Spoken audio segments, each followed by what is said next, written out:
Leprechaun, and welcome to the Changing Times, Changing World show, Otherworldly. Little brain dead tonight. But luckily we have a lovely speaker, and we got Gretchen Schork, and we were talking after the conference about public interface and how right now our social climate is very divisive. People are saying, okay, I don't agree with one thing you're saying, therefore I'm going to cancel you, I'm going to get rid of you. We need to work together. We can't be separated. We can't prosper doing social separation like this. So Gretchen and I thought it would be good for us as a community to talk about how we can not fight with each other over dumb things, and be together and celebrate what we have in common. So Gretchen, I'd like you to take it away. And so I noticed within the last 24 hours, the federal government has put out warnings that there are domestic terrorism threats against Jewish communities, LGBTQ, etc. communities, and I think they had something else on the list. I do not recall in my 73 years of life any time when this kind of a notice had to be given. The climate in our country is fractious, and there are a lot of people who are unable to climb out of the woodwork and out from under the stones where they normally have lived in the past, and to act out. And part of the response of society as a whole is likely to become more hostile to anybody or any group that anyone can see as other. There is a lot of otherness built into our Wiccan, pagan, magical community. We just simply do a lot of things that the mainstream society can't figure out how to see in a positive light. So we are a prime target if we get noticed at the moment. Now, here's what my contention is. As a magical person, I refuse, and as a civilian too, I refuse to be a victim. I have skills. They're different than your skills. They're different than somebody else's skills.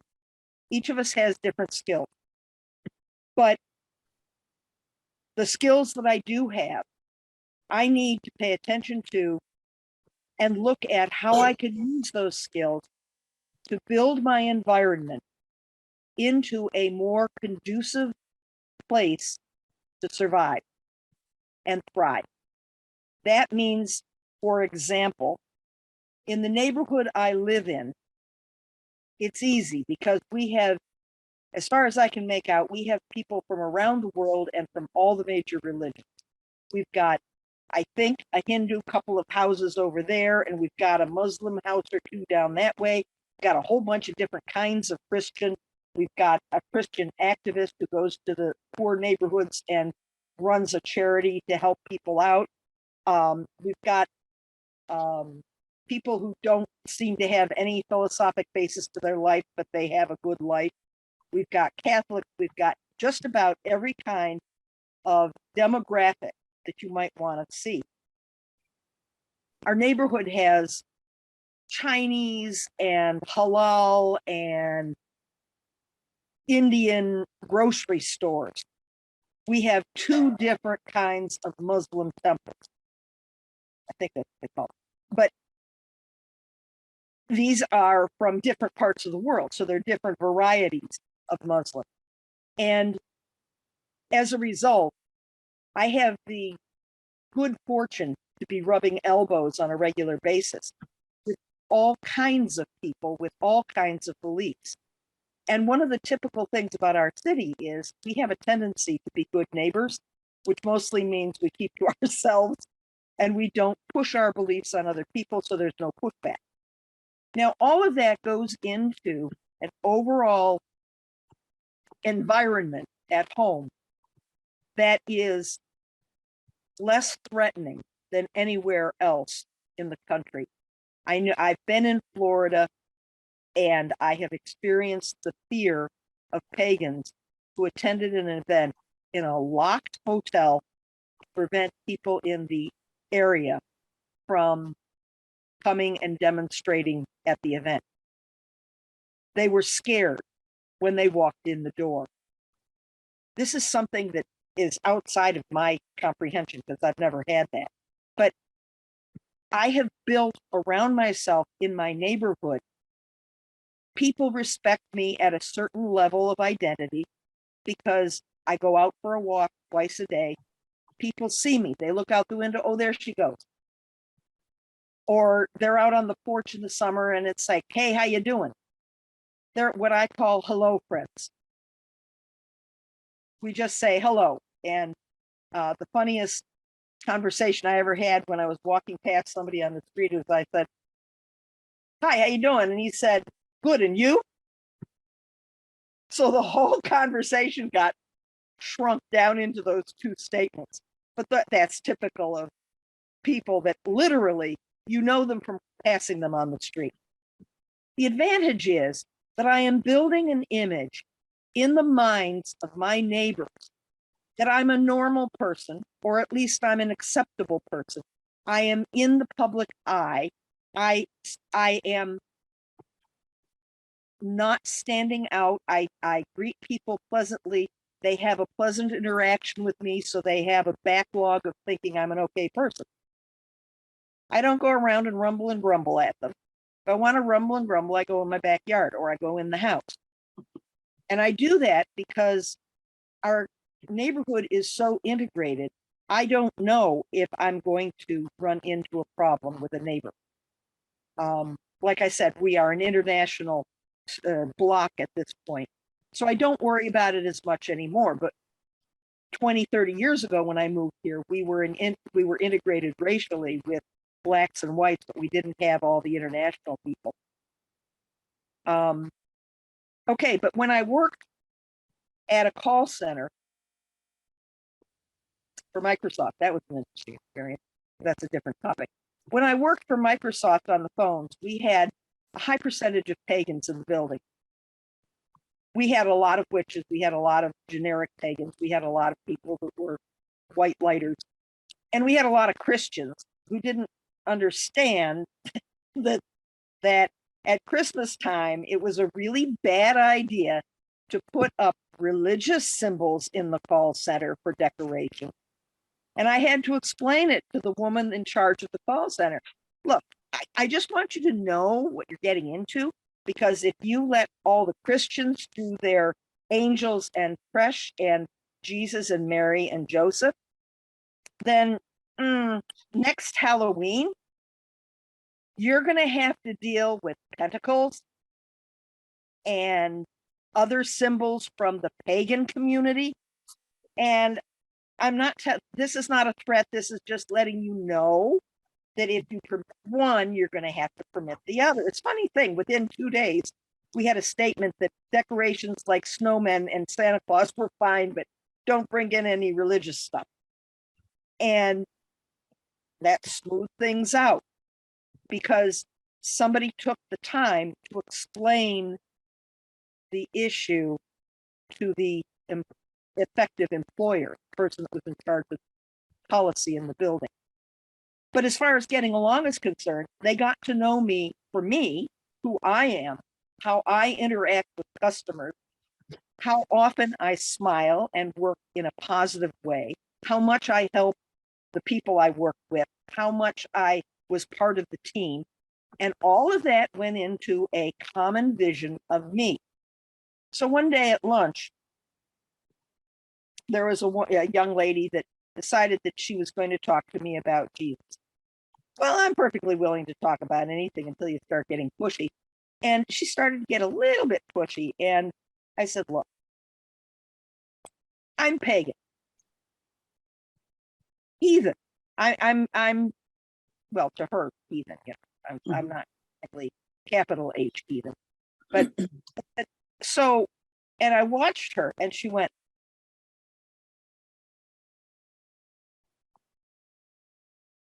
and I could hear it. It was like, Gretchen, evil pagan. Gretchen, evil pagan. Wait, Gretchen, because she had something to fall back on. She had an image of me, an understanding of how I am in my life that was in her mind not evil, which is what in her mind pagan would mean. Doesn't matter if she was right or wrong. What matters is that I had built, just by being me, I had built this image in her mind that went against this evil, twisted, nasty, devil worshiping thing. She would have thought I was a devil worshiper if I had not had a couple of years at that location being me, being a respectable person that did things that were good, that were not being an evil person, not being all the bad things that she thought that those labels meant. Why is this important now? Well, if we have people that are out to commit mayhem against people that believe other than they do, and we are a target and they identify us, how many people do we have standing in our corner? How many people are we standing in the corner with also? Because it's a two-way street. If one of my Muslim neighbors had a problem in public where I was walking down the street, I said, hey, wait a minute. No, that's not right. That person needs to be respected. I would do that. Why? Because that's a neighbor, because they've done nothing wrong, because they have tried to be a neighbor to the people around them. Now, this has to be done, of course, within your own personal nature. It won't work if it's all fake and phony. But beyond just those material, physical world things, and that's what I've been talking about, is just physical world characteristics. We in this community have beliefs that stretch into astral and spiritual realms. And we have skills that we have built in the astral and in the spiritual and the magical. And those skills put us in a position of being able to use tools that other people can't. But what do we do with them? Well, personally, I prefer to turn my magics inward. So I work on me. I work on all those lessons that I learned early on, that that I have to be a better person at the end of the day than I was at the beginning. And that's what is reflected in people's opinion of me, because that's what I'm showing them. I'm letting my light shine. I don't hide what my beliefs are. And I try to live up to the best of what I've been taught. And at this point, I have to owe a lot of allegiance to my teacher, because that's who raised me in power. And the lessons I learned from him are deep set. But I also have to say that a lot of my basic values go back to my Christian roots. I was raised Roman Catholic. Some of the things that I can do are to put shields around me, around my household, my husband and my cat, around my property. But I can extend that a little and put it on our street and say, okay, let's shine the light of the sun within this block as a wholesome and healing energy to bring into the life of those who are on this block.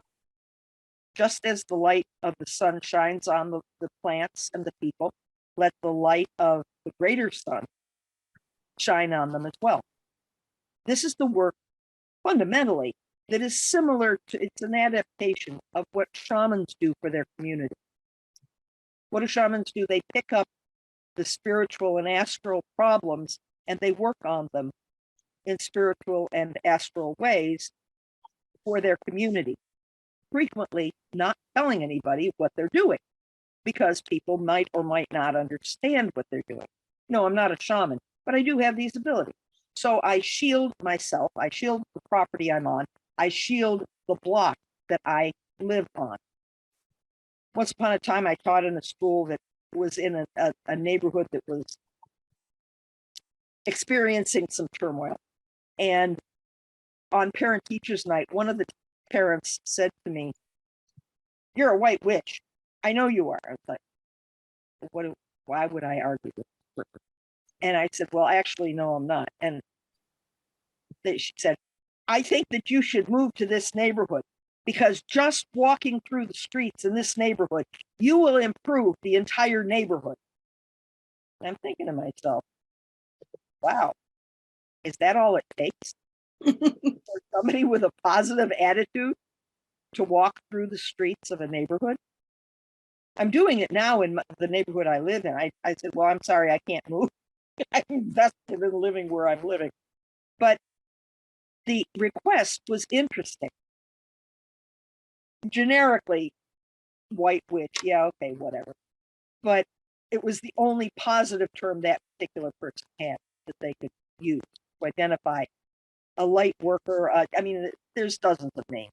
We all know the different terms that people use within the community and outside of it. Okay, so what else can I do? Well, if I were given to doing such things, I would go to demonstrations. I never did, not even in the 70s and the 60s when I had the youthful energy to do it. But my approach to working on community, I do magical work every night to protect me and mine, to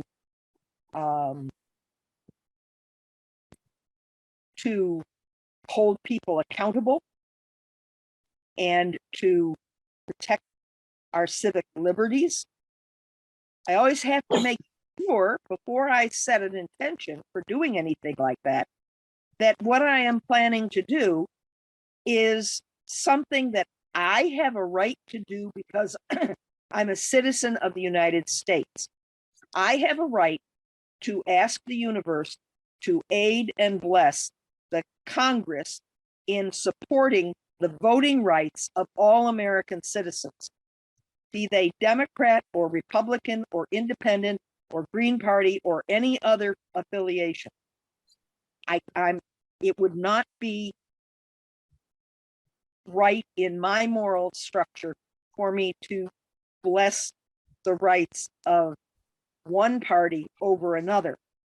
But by golly, if we can't vote, if we can't express our will, our true will about who is ruling our country for us, then magically we're not doing our job. Okay, now these are things that I've chosen to work on. Right now, Lord knows we've got dozens, plural, of areas in which a person could take up that part of the work and consistently work chipping away at a problem. If you do demonstrations, then by golly, you get to every one of them. If you're going to do walking the neighborhood to bring a positive atmosphere, by golly, go walk. And don't miss that daily walk unless it's pouring rain or blowing so hard you're going to fall over. If abortion is the issue that catches you one way or the other, then you need to find something within that range of activity that you can contribute to. Always keeping in mind that at the end of the day, we need to calm down the country and bring people back together to work together. The best times that this country has experienced are times when we managed to decrease the heat of the partisanship and increase the cooperative efforts.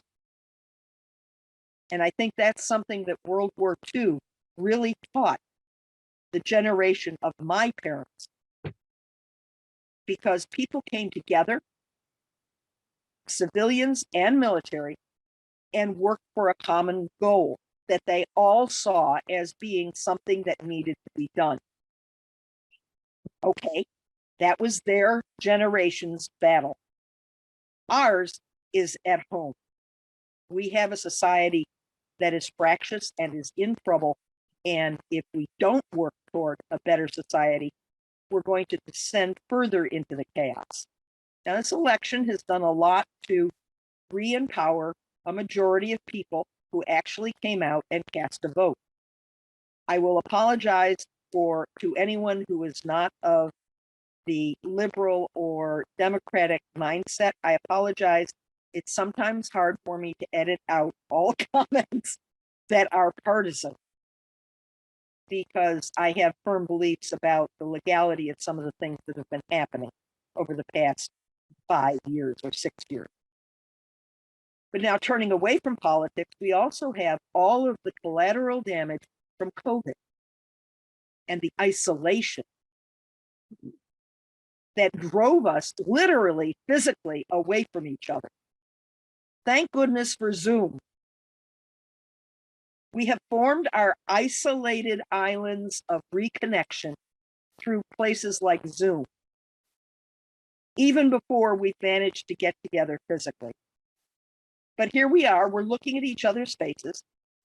We're speaking to each other with our natural voices, with all the inflection, all the facial craziness, so that we can make connections with individual people. And this was not really possible when we first went into lockdown. And a lot of people are social beings, and it made them crazy. And it will mark them probably for years and years to come. And they have to recover from that. And we can help, but I don't know how, because that's not something that's a specialty of mine. So if that's something that's of concern to you, then look at the problem of social separation. Identify where you can apply some pressure to make things better. Reach out, contact people, maybe start a small group friendship circle that meets on Zoom once a week or once a month or whatever. This program helps because it's drawing people in who are part of a community. I recognize many of the faces that are showing up on the screen. You know, these are people that I have met through changing times, changing world. So it's a community that's beginning to reach outward and touch people. Okay, so whatever issue is important to you, we have to not forget climate change and the ecology and military actions around the world, the problems in Ukraine. I mean, I could go on listing particular problems from now until the end of this program. The question is anybody on this group interested in any one of the topics that needs addressing in the world? Now, if we consider ourselves somewhat of a village, and each of us picks a different topic because it's important to us personally, then we're going to have, if there are 5 people in the community, that's 5 different topics that get touched. If there are 12, then we can have up to 12 different actions going on. Check that that it's in alignment. Whatever you decide to do is in alignment with your values.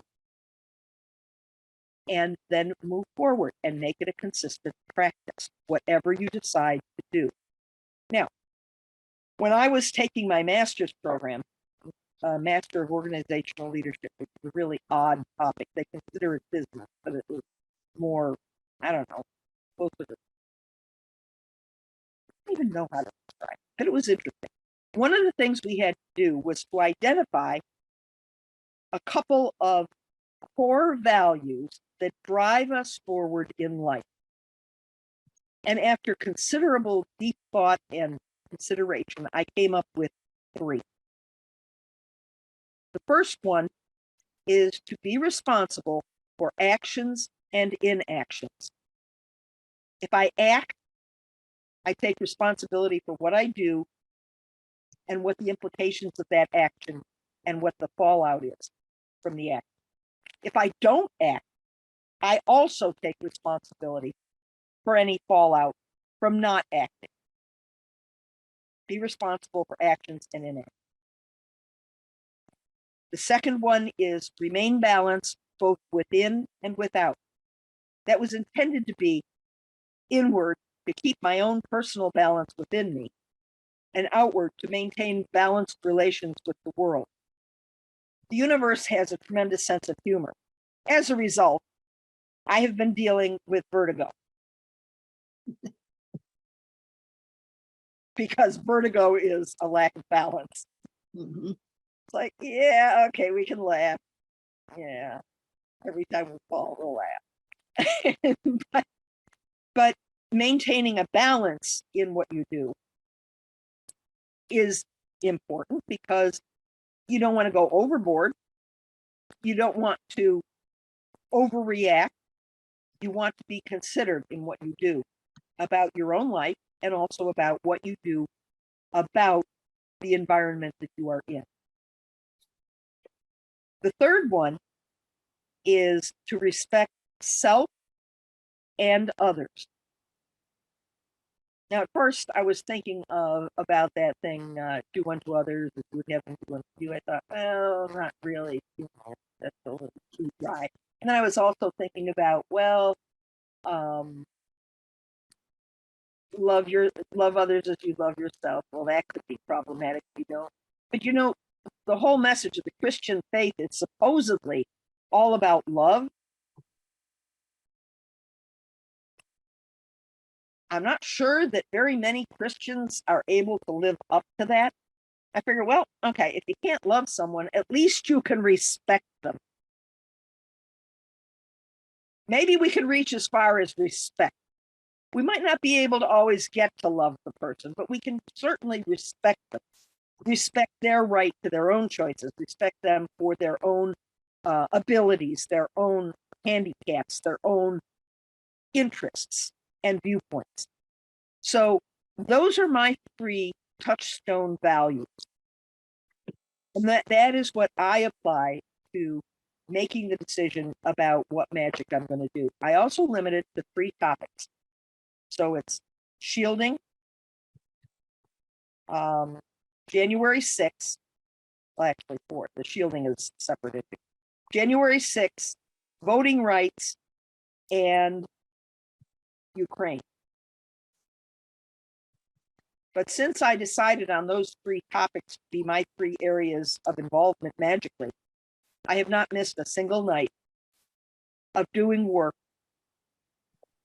to send energy, intentional energy into each of those issues. Hopefully in a balanced way that respects the right of others to have a differing view within the scope of what I have a right to as a citizen in this country. Yeah, that's my cutting line. I can't work for the success or failure of a particular candidate, but I can work toward everyone having their say. I can work toward getting a larger percentage of the population to exercise their right to vote. See, these are things that are generically permissible. But working for a particular candidate, it would take a lot for me to work against a particular candidate and for a particular candidate over another. Because I have this sense of balance. I don't have a right to impose my vote, my views on others. And all I can do is encourage people to do things that they consider to be right. Unfortunately, sometimes that backfires when you get to somebody that is a bit more fundamentalist about their own beliefs. Okay, so applying magic to things that are going on around you. Like I said, keep it balanced, keep it positive in some way. It has to be working toward a positive outcome, and take responsibility for actually doing something in the physical, in the astral, and the spiritual. If you're a writer, then write your fingertips off. If you are a singer, then compose those songs and get out there and sing your heart out. Whatever your ability, if you sew, put love and light into every stitch you take. Make your designs fit the purpose that they are intended for, and do something. I've done enough sewing to say, put love into every stitch, but it's up to you to decide what you want to do. These are just ideas to get you thinking about what you might be able to do. If you're into the environment, then for crying out loud, get out there and walk in the woods, in the natural setting in your environment.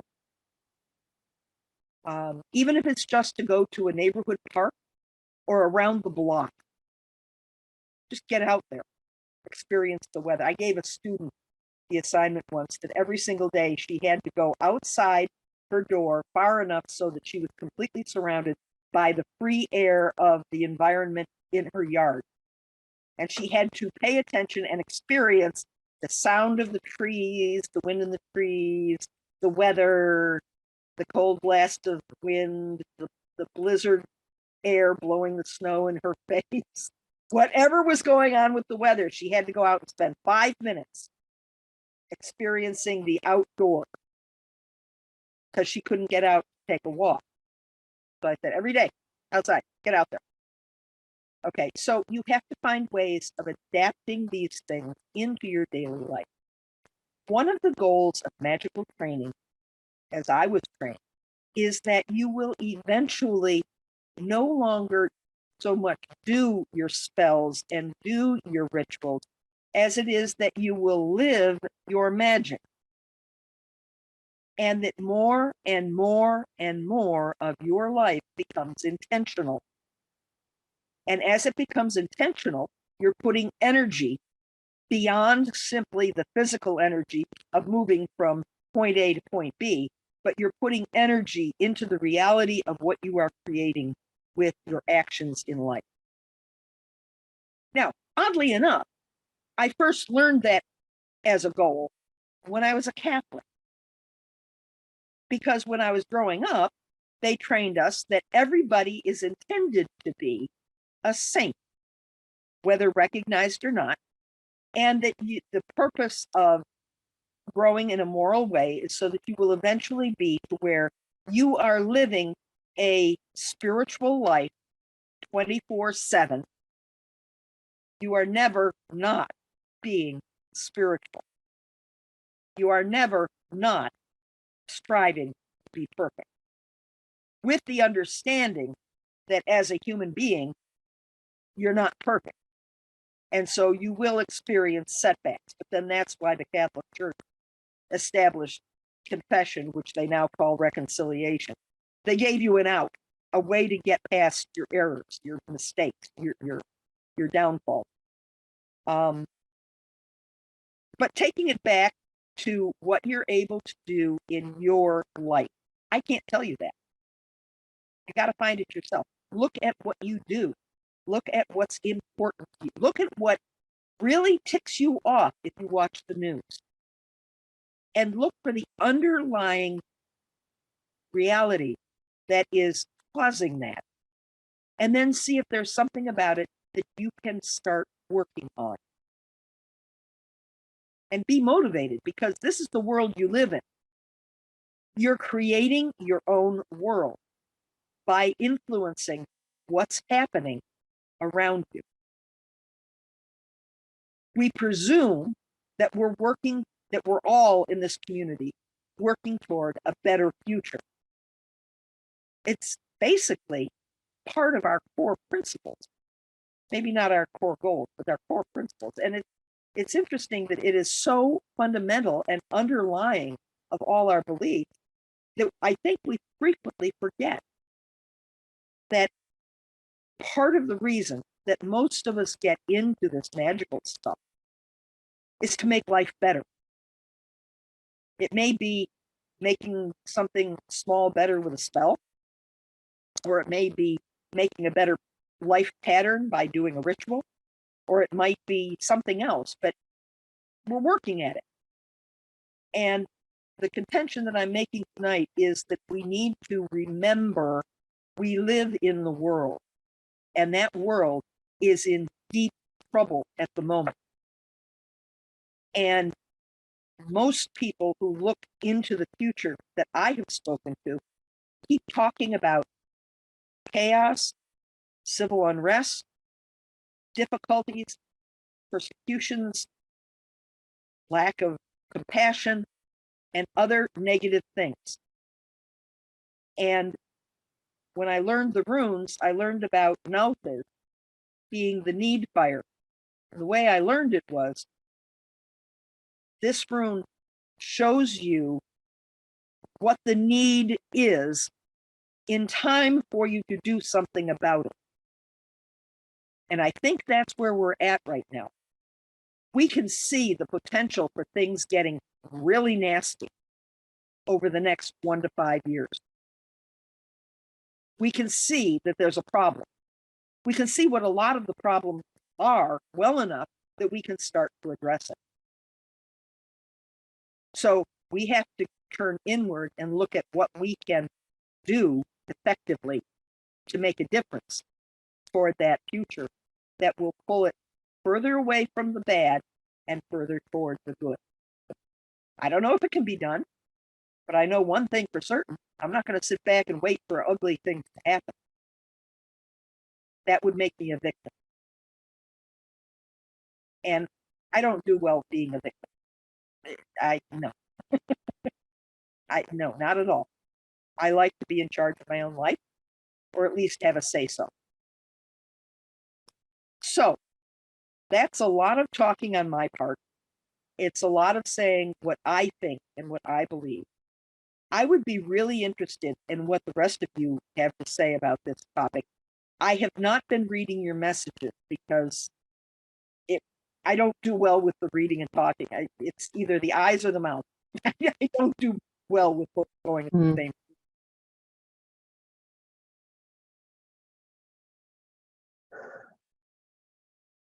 Comments? Now, I have to approach all this from the level of both Bill and I, Griffin and I, being physically disabled to a larger degree even than before.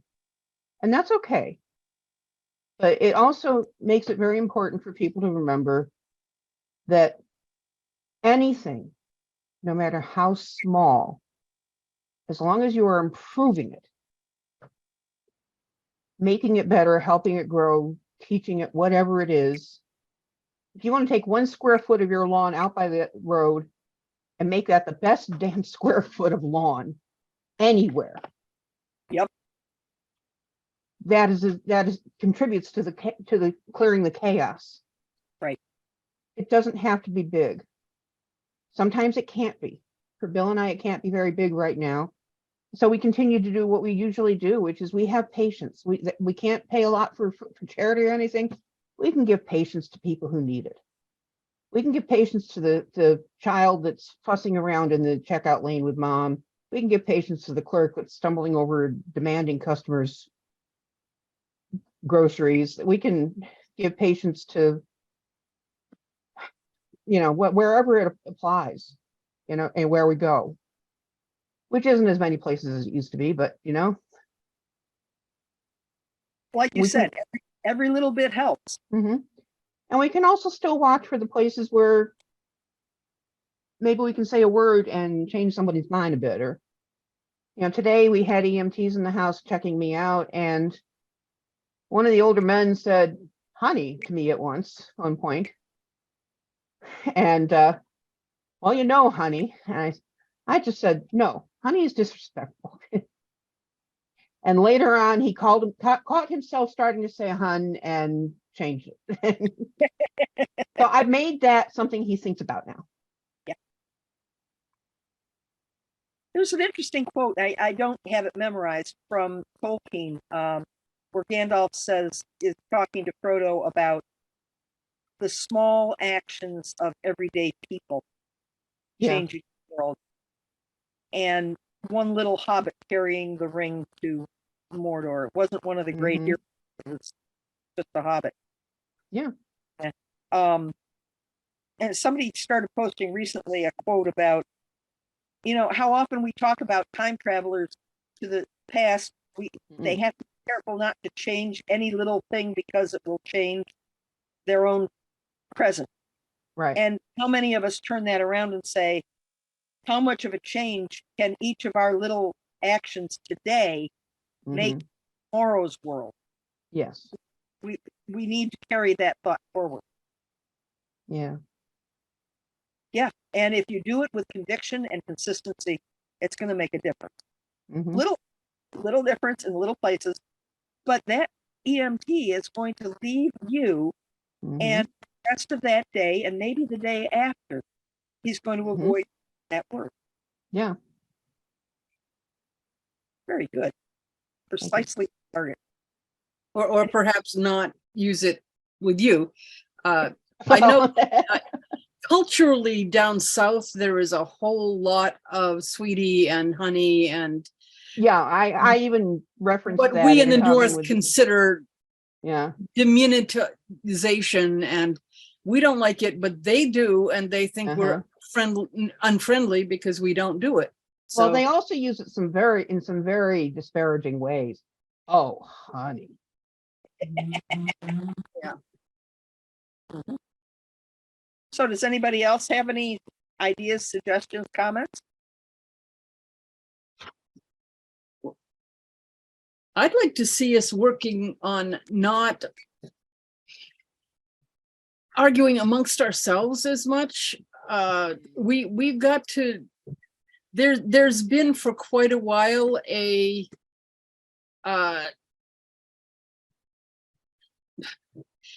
discussions of over our heathens part of the pagan community are Shintos and Hindus, because they're polytheistic, or at least the Shintos have at least a very animistic view.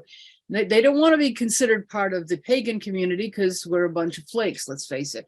But the pagans don't seem to get along with the New Age people, and the New Age people don't seem to get along with. We've got to stop finding ways of Dividing othering so that we can work together. You seen I guess it's a public service thing where they have people from all over, and I think it may have been Denmark or Norway, and they would say, okay, everybody, it's a diverse group. So, okay, everybody who's got children, come up here. Okay, everybody who's got somebody in their family who's handicapped, come up here. Everybody who's got, and they kept coming up with different categories, and they found that they were in the same category as a lot of others. They did have, okay, how many of you are gay? How many of you are, but they also had people who were, how many of you are Christian? How many of you, but they had a lot more things in common when they looked through all of the different bits. And that was apparently a really useful exercise in their community. And I think we do need a little bit more of becoming aware of how we have so much in common. I remember back before he was vilified for some really nasty things he did, Bill Cosby was very, very good about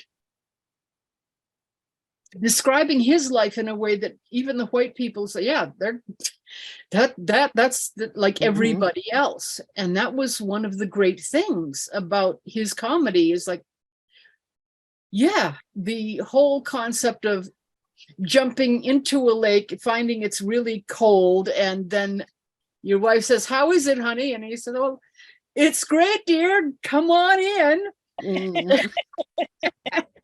Yeah, that's humans. And just humanizing. We need to recognize that we're all human. We have to recognize it was really hard for us when Trump looked at, was it Charleston? When they had, and he said, well, some of those guys are really good people. Yeah. Yeah, some of them are good people, but they can't go around saying we have to destroy blacks, we have to destroy the Jews. You can be a good person and still do some really horrible things. And Yeah. At that point, you're not really a good person. You're just doing a very good Yeah. job of pretending to be one. Yeah. but if we can help people, I mean, let's face it, probably most of these people who are, okay, let's buying into the big lie, are doing it because they really love their country and they really want it to be better, and they have really been lied to and have been, and truthfully believe that the country is under attack and they want to save it. If we can reach out to that part of them and explain to them, honey, that I'm sorry, I did that on purpose. That's okay. You've been you've been fooled. With the MAGAs, Yeah. what we're going to deal with there is that as they are able to extract themselves from the cult, they are going to be at loose ends, and that's when they're going to need compassion from the rest of us, because their whole world view has been ripped asunder, and they have been victimized, and they're going to have, this is my opinion, and they are going to have to realign into life again. In terms of our own community, I'd like to mention that I have recently begun to become aware of an interesting way of looking at the community. We view ourselves as pagans, and that's the community we belong to. But I think maybe we need to expand that a little bit. We look disparagingly at the fluffy bunnies and the white lighters and the new agers, which is the new ager, and oh, all these lightweight foo-foos. Okay, I got news for you. They are part of our community. They are beginners, or they have gone into this particular aspect of the spiritual work that we're doing, and they've concentrated solely on one area of it. Mm-hmm. There is apparently a very large community of people that identify as light workers. Mm. And they believe that they are good, solid Christians. Many of them, some of them are pagan, but they are light workers, and they take it seriously. I mean, deeply seriously. And it is as much in their lives as any of the magics are that we work with. They're just coming at it from the mystical side as opposed to the magical side. Mm-hmm. And we need to understand that they may need a little bit of encouragement to accept us as brothers and sisters on this very broad path. The Newagers, as my husband likes to call them, I like that. act like bunny rabbits going from one thing to another. And part of that is they're looking for something and they don't know what it is that they're looking for. Mm-hmm. Now, if they continue that way for years on end, they may need a little bit of a push or even a shove to make a choice and stick with it for a while. But fundamentally, we've all been there. It was just a long time ago when we first picked up the concept of working with magic, working with paganism, working with the old gods, working with whatever it is that we work with in our particular lives.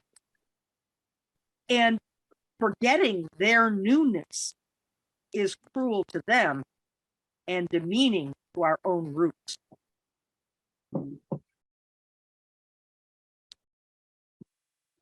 I did see that comment. from you, Mm, Chip. My argument with the Christians is I was not born in sin. There's no original sin. Yeah. I was born a human being, which means I was born Fallible? fallible. Mm. And I insist on the right to be fallible because it's part of what makes me a human being. mhm. Fallible, not guilty. Yeah. Sorry. Now I have a problem with the concept of sin. I don't believe in it, and I try not to bring that up with Christians because if they believe in it, that sounds disrespectful. But Arkenstone had a question. Arkenstone, you want to? Sorry, I'm jumping in late here. No, I'm in agreement with all you guys. But I've seen sociopaths get into even our pagan groups, and they tear things up. And there's two issues. First, you have people who've been abused by sociopaths, but because they're coming into a trusted community, they get re-abused. And that destroys a community or group faster than anything. And then they don't trust a group ever again. Mhm. And the other thing is that sociopaths develop sycophants very quickly. They get their little group of supporters, Yeah. and just like anywhere else in the mundane society, and people really feel ostracized at that point because the thing is that both the supporters and don't realize that they're being taken by sociopaths. And what's bad is that they start cultivating sociopathic behaviors because they follow this person that has a bit of charisma who cares Mhm. nothing for an individual. Right. And the thing is, I'm up for talking to anybody, but you're talking about, the political equation here and whatever. Yeah, there's good people out there, but if they espouse killing you, killing your friends, killing minorities, abusing them, and then they support hypocrites and liars, there's you have to beg the question, why? Because if they're doing that because they're blind, that happens for a little while. But if they keep doing it, no, they've jumped on the wagon to be part of the problem. And the problem with sociopaths, and even a psychological reference works and whatever, they're extremely hard to ever even engage because they believe they have done no wrong. Right. And they are, if there's a victim, they're the victim. And if there's any problem, it's from, yes, by the fruits you know them. But the thing is, even those who are deceived is part of the problem. Yeah. And the thing is, when I worked in a secretarial pool, we had one that cultivated all the women around me. All she had to do is drop a buzzword, and they don't know what we were talking about, but they made all these assumptions and they piled on all these, pass the popcorn. They pass all these judgments against you, and you don't get a word in edgewise. No matter what you say or do, you're wrong. Mhm. Because they are in a belief context. And the thing is, this is what spirituality is all about, is to get beyond the impressions from society, what they tell you to believe, what you think to believe. But if you're in an emotional pattern, you're addicted to a pattern of behavior and response and call and responses in society, and you have no conscious awareness of it. Mhm. It took me 6 months individually going to individuals, speaking to these things And I had to wait 6 months where the person did this to me again. And I says, I'm not talking to you anymore because you dropped the buzzword.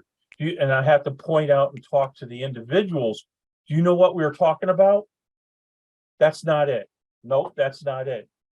You're a sheep. I told you you're going to be a sheep, and you're going to react to a buzzword, and you turned into a shark when chum in the water.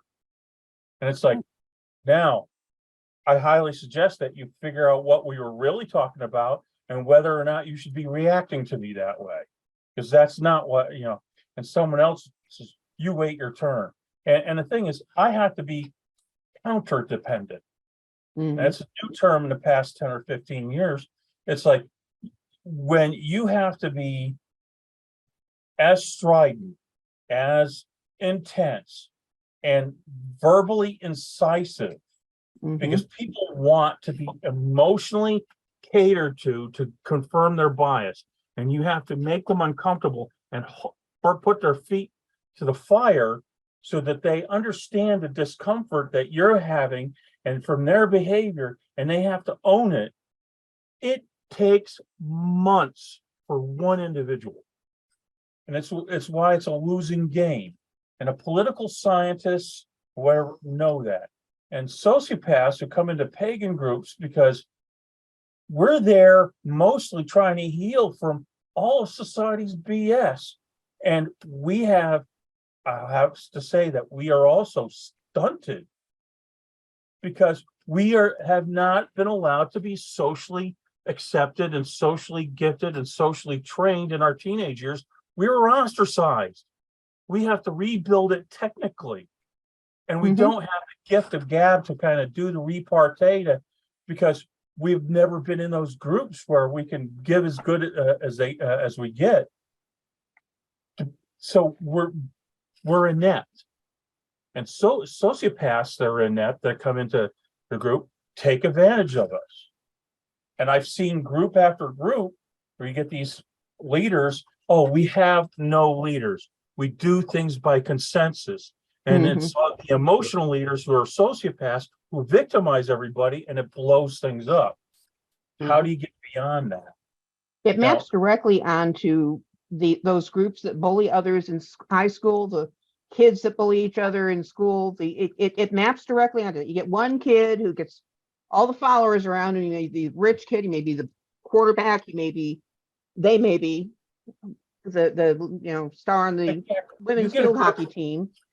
And they get the sycophants around them, and it happened. It's the same models throughout society, from children right up to the Nazis. Exactly, and you get a gift of people who've never been included in a group, who now feel special, who now become sycophants of these second grade sociopaths. They end up stirring the pot and destroying the group. And the person that started it, they're blameless because they stepped out of the way and let their followers do it. So they go on to the next group. And the thing is, you have to watch out for it. So how do we get around it? And this is the part where you have to develop a sophisticated set of community, a behavior where you have people that you trust that can point these people out, shut them down, so you can grow the community. Okay, I'm going to jump in here because this is It is 9. really good, but I think we need to make it into a different show because we're coming to the end of this. Not my fault. No, it's not. It's really excellent. It's something that we need to be positive in the community, and that is one of the things that we have to deal with. But I think it's going to make its own show. Thank you for bringing it up. But okay, let's leave on something positive.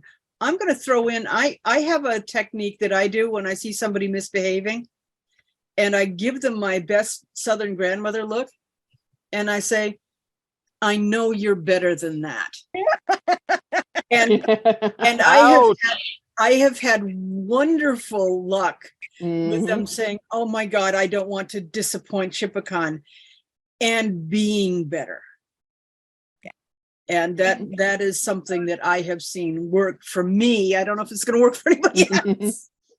As a community, we have people who are warriors, we have people who are guardians, we have people who are blacksmiths, we have, metaphorically, I think, we have people who are teachers and people who are healers and people who are nurses and people who are everything under the sun, people who are grandmothers. And some people are lucky enough to have a Santa Claus in their community. I've known one, and it's incredible. A pagan Santa Claus. It's absolutely astounding. The Detroit area. But it's the community as a whole, like a village.